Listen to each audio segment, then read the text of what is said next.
When I was around 7, my toothless brother and I, on long, boring taxi rides in Syria, would indulge in imperialistic fantasies of how we wanted to take over the country outside our windows. My parents would quickly crush these imperial conquests by warning, "Shh, you'll get taken by Secret Service if they hear you." The walls everywhere, we were told, could hear our revolutionary ideas and would send us to prison. Whereas children here had ghosts and the boogeyman, our equivalents were our governments. Fast forward to 2010. When I first got here, someone told me, if Harvard shut its gates, it could be its own country, just like the Vatican. As I've walked through this place every day for the past 4 years, I was struck by how true this idea was. I saw it everywhere. The Harvard nation. I saw it in the big and obvious things. We had our own version of the Statue of Liberty, the John Harvard statue, our own embassies, the Harvard clubs of Boston and London, a tax collection agency, the Harvard Alumni Association, and an endowment larger than more than half the world's countries' GDPs. We also had our own diplomatic passports. Nowhere did I see this more clearly than at US Immigration at Boston Logan Airport. Whenever they saw I was coming from the Middle East, "What were you doing there? Why are you here? Why did God make you from the Middle East?" But I made sure I dressed like our overly proud Harvard dads, with Harvard hat, Harvard shirt, Harvard shorts, and Harvard underwear. And as soon as they saw I was a citizen of Harvard, "Oh, you go to Harvard? Surely you must not be a national security threat. Welcome to America." And suddenly, all the gates to the American dream opened wide. I saw it everywhere, this Harvard nation, but I saw it not just in the hard structures, but more importantly, in its invisible institutions, the invisible scaffolds around and undergirding the hard institutions. I saw it in the quarreling columns of the Crimson newspaper, its kung fu fights of ideas and lively student debates, with the potency to propel policy changes by the next morning's print. I saw it in our cluttered bulletin boards, bustling with life, with announcements of student-led conferences, Broadway-worthy shows, and dorm room projects turned world's next Facebook, smothering each other for our cursory glimpse. A trivial detail, these cluttered boards that often slipped notice. But where some saw papers, I saw passions, purpose, creativity. I saw a heartbeat of civic community's vivacity.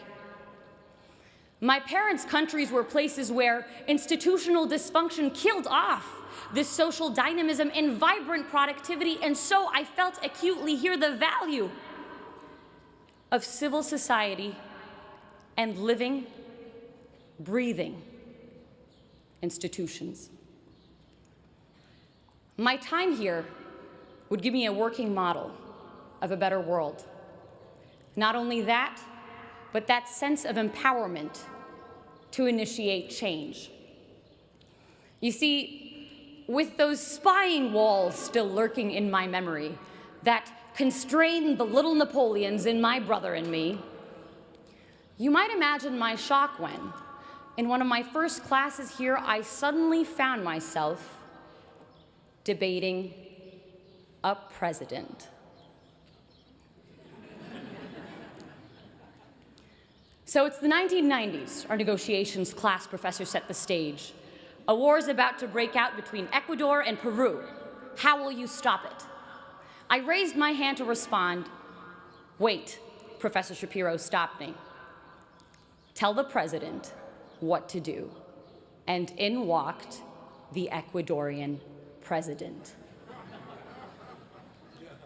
In bringing the president to me, in having me speak to and question a shaper of history and experience the value he saw in my view, Harvard would make me feel I too could be him. I too had the power to shape history and not just be passively shaped by it. That sense of infinite possibility we have as children to think big and conquer great things was returned to me here. A less despotic version of it. But what seemed intractable problems of the world became opportunities for me, for us, to change things. You know, when I first got here, my name was Sarah. After Harvard, it would become, hey, Harvard! With people stuffing 378 years, 5,000 acres of real estate, the entirety of Widener Library, and 32 heads of state all into my 5'6" self.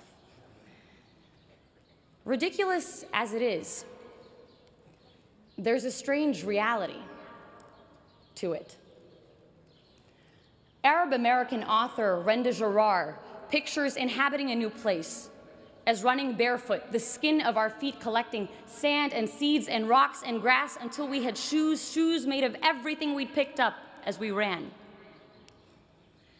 And running through Harvard Yard over the past 4 years, the skin of our feet collecting a world of experiences.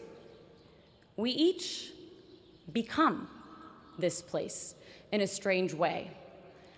Each of us picking up bits of people and history and ideas that changed the way we saw the world. Accumulations I hope we will continue to wear on our souls and leave a footprint of all the best we took from Harvard Yard on our new destinations. And that's why I am hopeful for the future. I am hopeful because of my dining hall dinners spent marveling at friends who, while their countries wage bloody war against each other, are able to carry out civil conversation and build generative projects together. I am hopeful because of the founding mothers and founding fathers of revolutionary ideas like these being launched into the world, who will make of its institutions, its constitutions, its hospitals, its art houses, something better. We hear a lot in the news about an Arab Spring. This graduation is sending 6,000 revolutions into the world, and the 6,000 revolutions graduating as part of the class of 2014. If we take those revolutions, those great ideas sparked behind Chipotle burritos and Starbucks coffee cups in our version of Tahrir Square, Harvard Square, out with us into the real world, into the real Tahrir Squares, and make something of them. Revolutions not in arms, but in minds, more powerful and permanent and pervasive. For this isn't a Ukrainian revolution or an Arab Spring, but a global revolution. This is the Harvard Spring of 2014. This is the Harvard Spring.